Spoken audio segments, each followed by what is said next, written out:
একটি দ্বীপ, নাম লিটল সেন্ট জেমস।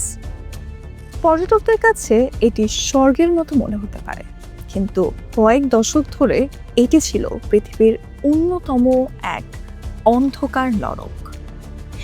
এই দ্বীপের মালিক ছিলেন একজন কোটিপতি, যার বন্ধুত্বের তালিকায় ছিল বিশ্বের ক্ষমতাধর সব প্রেসিডেন্ট, প্রিন্স এবং বিলিনিয়াররা। তার নাম জেফ্রি এপস্টাইন। 1953 সালে নিউ ইয়র্কের ব্রুকলিনে এক সাধারণ মধ্যবিত্ত পরিবারে জন্ম নেন তিনি। তার বাবা ছিলেন পার্কের সাধারণ মালিক, তার মা কাজ করতেন স্কুলে। কনি আইল্যান্ডের ছোট্ট একটি অ্যাপার্টমেন্টে তার বেড়ে ওঠা। কিন্তু জেফ্রি ছিলেন গণিতের জাদুকর, এতটাই মেধাবী যে মাত্র 16 বছর বয়সে হাই স্কুল শেষ করেন। ভর্তি হন নামি কলেজে, কিন্তু অদ্ভুতভাবে কোনো ডিগ্রি না নিয়েই পড়াশোনা ছেড়ে দেন। কোনো ডিগ্রি ছাড়াই তিনি ম্যানহাটনের অভিজাত ডাল্টন স্কুলে শিক্ষকতা শুরু করেন। যদিও শুরুটা হয়েছিল এক সাধারণ গণিত শিক্ষক হিসেবে, কিন্তু 8-এর দশকে তিনি ওয়াল স্ট্রিটে প্রবেশ করেন। খুব দ্রুতই তিনি হয়ে ওঠেন বিলিনিয়ারদের ঘনিষ্ঠ উপদেষ্টা। কিন্তু তার অর্থের উৎস কি ছিল সেটি আজও এক রহস্য। তার ব্যক্তিগত বিমান ললিতা এক্সপ্রেস, এটিতে চড়তেন বিশ্বের সবচেয়ে প্রভাবশালী মানুষেরা।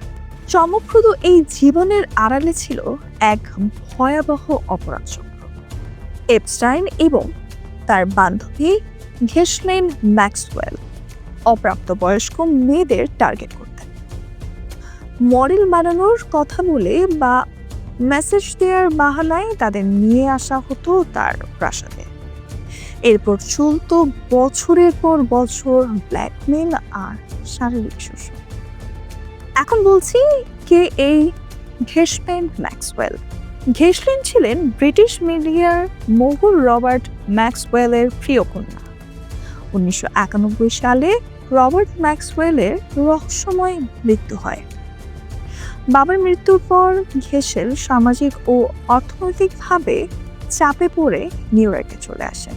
এপস্টাইন এবং ঘেসেল এর পরিচয় হয় 1990-এর দশকের শুরুতে।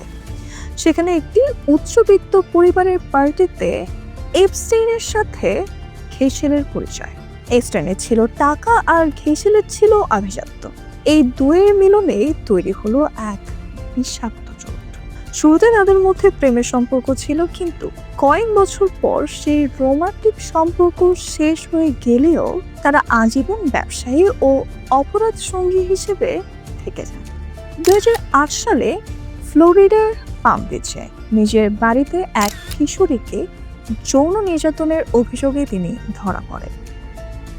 এফবিআই তার বিরুদ্ধে ভয়ঙ্কর প্রমাণ পেলেও এক গোপন চুক্তির মাধ্যমে তিনি বেঁচে যান। মাত্র 13 মাস জেল খাটেন, তাও আবার বাইরে কাজ করার অনুমতি নিয়ে। ক্ষমতার অর্থে কিভাবে ন্যায় বিচারকে কেনা যায়, এটি ছিল তার জলজ্যান্ত উদাহরণ। 2019 সাল, সময় বদলে যায়। সাংবাদিক এবং ভিকটিমদের লড়াইয়ে আবারও গ্রেফতার হন এপস্টাইন, কিন্তু বিচারের আগেই নিউ ইয়র্কের এক সুরক্ষিত জেলে রহস্যজনকভাবে তাকে মৃত অবস্থায় পাওয়া যায়।